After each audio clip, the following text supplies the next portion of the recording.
Hi everybody, welcome to the Photographer Academy, and today we're revisiting one of our kind of famous films, i.e. The Clock and Compass. The clock was devised by me for one of my photographers specifically, going back to the late 80s, and it kind of followed through my career, teaching all my photographers, anybody I did workshops with as well, and things really, how we kind of look at positioning and where to position the light. Before we get going, the clock always remains the same as a rule. So in other words, the camera's at the 6 o'clock position, the subject is always in the middle, so that means the other side of the client is going to be the 12 o'clock, to the right of the camera would be the 3 o'clock, and obviously to the left of the camera is going to be the 9 o'clock. Once we've got the understanding, try and fly away and look down. If you can do that, you'll kind of know where the light is being positioned all the time. This film isn't about fantastic photography, it's about light positioning, so you understand the basics of the clock and compass. We've got Kelsey with us today, our supermodel, and we're just going to be kind of putting the lights around us. So we're not so much looking at the animation of the body, we're looking at what the difference is and the way that the light falls on the subject. Kelsey is a female. So that means that when the light is on this side of the camera, her body will slightly turn towards here. When the light is on this side of the camera, her body will turn to this direction. The reason being on that is that we need to create a three-dimensional bust. And we were shown that by the way that Rembrandt applies the white paint to the bust amongst the shadow. So in other words, when she turns the body away from the light, we create a three-dimensional shadow, and we still would allow actually light to touch the breast if it was visible. The head then comes back towards the camera position or towards the light source position, okay? But the main thing to look at in this film is the camera positioning in relationship to where the flash is going to be. This works the same whether you're working on location or whether you're working with studio light. On location, it's the sun, it can't move, so the camera position has to move to change the position of the light. In this case, I'm going to be physically moving the light around the scene. For me, the best positions for the light are going to be either at the 3 o'clock position, or at the 9 o'clock position, or at the 6 o'clock position. 3 o'clock or the 9 o'clock gives me a wash of light coming across the subject, which will give me more contrast in my photograph. We're not using any other lights today, so even though you might be seeing some strip boxes in the background, they're just there to make it pretty. They are not going to fire, I promise you. It is just all the light from this image. When I'm shooting a family, I want to have the light source nearer to the 5 o'clock position, or between the 4 and the 5 o'clock position. And obviously if the light was on my left-hand side when I'm the photographer, it would mean that the light would be on the 7 o'clock or between the 7 and the 8 o'clock position. I need a bigger, broader light source, of course, when I'm working with bigger groups. Today we're using around about a 1.2 meter round softbox. It has no relationship at all except its size and spill. What we're looking for it as is just a control of the light. So the clock. We're going to start the light in the 6 o'clock position. It's then going to move in a clockwise position around the subject until it gets back to the 6 o'clock position. And I'll talk you through why we would put the light in this place for the different styles of photograph. Without delay, enough of me, let's bring in the beauty. So with the light at the 6 o'clock position, Kelsey, let's lose your hands behind your back for me anyway. And then we'll take the kind of the basic shot. And as you can see, it's a flat light source. Predominantly, we would use this for more of a headshot photography, more of a kind of fashiony style of lighting rather than for a portrait.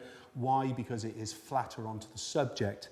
It doesn't really matter at this point where we turn the body to. So Kelsey, if you can just turn the hips just to that clockwise, that's it. And then back to the other side as well, please, keeping the head back towards camera position all the time. Nothing really changes there much, except we have created a little bit of shadowing on the actual body, but nothing has changed really on the face. So Kelsey, hips back towards camera position. Let's move this light now to the 7 o'clock.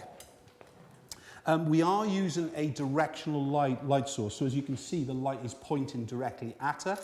And let's do the first shot here. So now we can see that we've created a shadow on the face itself, but because the light is now coming in from the left, the female body turns towards the right. So just turn the feet that way a little bit more, darling, a little bit more. That's beautiful. And turn the head back towards the light. That's gorgeous. Raise your chin and touch me. That's lovely. So then we've created a three-dimensional shadow, a three-dimensional shape. The body is going to stay there now whilst the light keeps going on the actual left-hand side and travels in a clockwise direction. So let's move this now to the 8 o'clock position. Again, it's pointing directly at the subject. Nothing's really changed on that, but when we take the photograph, as it is, because the head is turned towards the light, we're kind of getting away with kind of not too much shadow and so on. Kelsey, though, if you turn your head and look directly at camera now for me, please, now you're going to see that basically there is a dramatic amount of shadow actually on the face, but if we've kind of put the light in the correct place at the 8 o'clock, position, we're going to get a little nick of a triangle just below the shadow eye. If not, you just turn the head a little bit back towards the light source, just a turn a fraction, whoa, and that will actually just allow a little triangle of light to actually fill in there, and that's what we refer to as the Rembrandt in. Let's now move into the 9 o'clock position. As soon as we hit the 9 o'clock position, we've got to be aware that we are now in the creative zone. We're in the drama zone. So head straight back towards camera position, please, Kelsey, if you could. And now you can see already we have a sheer split light running down the face. Let's turn the shoulders back around towards me. Let's look straight towards camera position. And we can see there's pretty much no light running down the side. If I want to actually shoot with this light source in the 9 o'clock position, the first things first, a slight turn of the hip in the anti-clockwise, that's lovely. Now turn the head and looking off towards my hand, please, Kelsey. So we're looking off camera, so we're still being able to use a great light source here. And that's how we use the 9 o'clock for a classic and for a creative positioning, because we're exaggerating the shadow. So let's now move to the 10 o'clock. So again, the 10 o'clock position will be in the creative zone. In other words, it's going to create more and more drama within the image. Kelsey, head straight back towards camera position first, please. Now looking back to where we were for the last shot. Now, even where she's looking to in the similar image we were, we can see there's just not enough light spilling onto the shadow of the face. So we've got to dramatically change something here now. So in other words, it's easier for Kelsey to turn her back to me, and she's going to be looking off towards the 8 o'clock position. So you just turn your back, looking towards the 8 o'clock. And now we're kind of ending up with the classic kind of 5 planes of the face, the forehead, the chin, the 2 cheeks and the nose being lit in the kind of the classic position. So that's how we kind of use that kind of creative light for a little bit more kind of stylized look. Kelsey, if you stay there for me, please. And we're going to bring this now into the 11 o'clock position. Remember, by design, the light is usually going to be directed at the subject for a directional light, or used as a wash if we're looking for a more kind of wash around the actual face itself. So you can see already we've got more dramatic lighting on the face now with it in the 11 o'clock position. So in other words, if we kind of zoomed in there close, we would see that the side of the face is being lit. Now, as far as the profile shot is concerned, this is perfect for it. The problem being not every face is designed for a profile. So we call that kind of a Roman nose, and I have one of those, so I don't really want to be photographed in that way. So you can see straight away, as far as the 11 o'clock position, it's great. Kelsey, do you mind turning back to me full on, please? Slightly going to turn the body around towards the anti-clockwise position. Step that way a fraction. There you go. And looking straight to me again. So if we leave that light in the same direction, Kelsey is now still in a silhouette, but now you can start to see that the light in the 11 o'clock is perfect for hair light or for a separation light. So it's a really easy way to think about where certain lights are going to be. So by design, 12 o'clock, 11 o'clock, 10 o'clock are going to be a separation or a hair light. But in the same way, if we want to move that one light photography to create ourselves a portrait straight away. Kelsey, do you mind doing your back to me again, please? And just looking back to the 9 o'clock. That's lovely. Turn the head away from your touch. Away from the, not as much, please, darling. Straight back. That's the loveliest there. So now we get that lovely kind of profile image. So at the top of the clock, So we're looking at the 12 o'clock position now, of course. I'm going to turn the light in back around towards Kelsey. So now this is coming directly into the camera position. This predominantly is being used for a backlit silhouette. So if you can see the height of the light here, you really can't see much going on because of obviously it's like a kind of just a silhouette, as I said with it. So it's going to be used for a headlight. However, if I just change the height of the light and we lower it down so the subject is within the light source, this would equal the likes of a white wall that is being lit or a very large softbox behind her. Now we create ourselves a dramatic profile kind of styling of image, which is pretty much perfect if you're doing the likes of a profile, a mother and child, a maternity shot and so on. So when the light is coming in from behind, it's either being used for a creative effect or it's being used to actually light the likes of hair.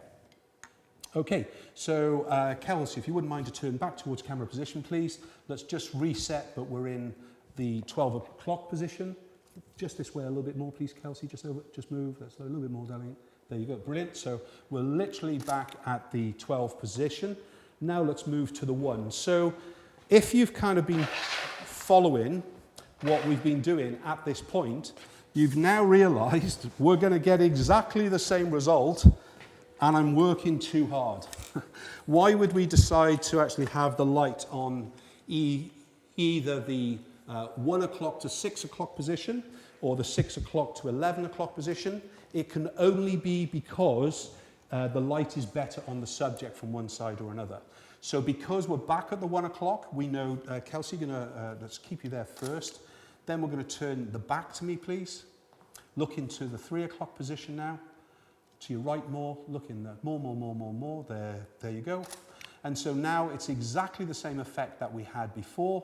Obviously, when we move this light now, if I'm going to do a profile image, I prefer it more at the 2 o'clock because that will allow that light just to actually spill across onto the actual shadow side. Just looking towards the 3 o'clock, there you go. Perfect.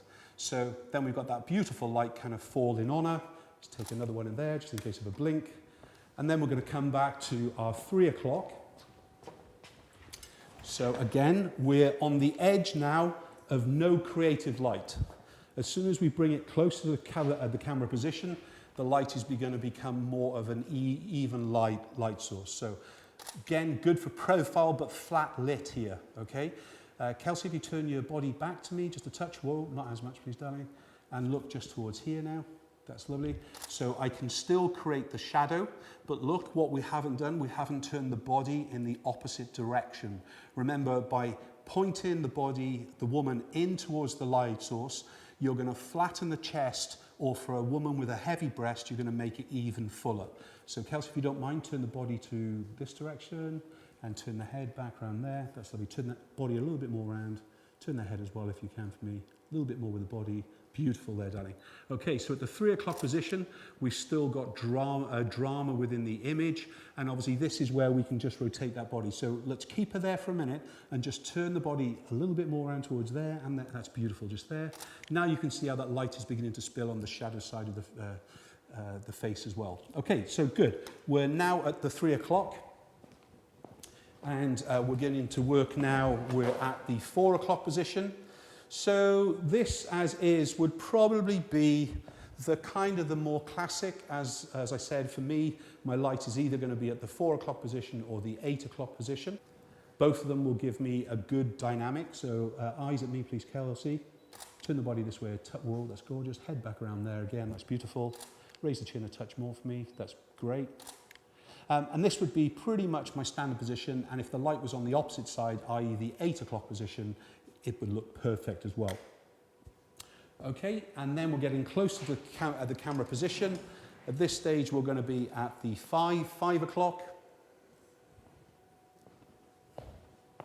Body is still turned away from camera position, head is towards here. Now all we're doing is opening up more of the shadow side of the face. Remember, we're not using any other reflectors, we're not using any other light source at all. So at the 5 o'clock position is probably going to be, for many of you, a safe zone. It's kind of closer to the camera, so it means it's a flatter and it's making you more of a kind of an average photographer than a dynamic photographer. So kind of great, and remember we'll see all this in the catch light of the eyes as well, where the position is. Then if we kind of move this back around to the near 6 o'clock position and we do exactly the same image, we're now back to the flatter light, getting the same kind of look and feel that we had. So that's the clock and compass in how we move and reposition the light in. So when and why, yes? We would shoot headshot photography a lot of the time with it flat onto the subject at the 6 o'clock position because it's most flattering, and we'd use a reflector below. For the family average photography, we're looking at the light between the 4 and the 5 o'clock position, or we're looking at the light between the 7 and the 8 o'clock position.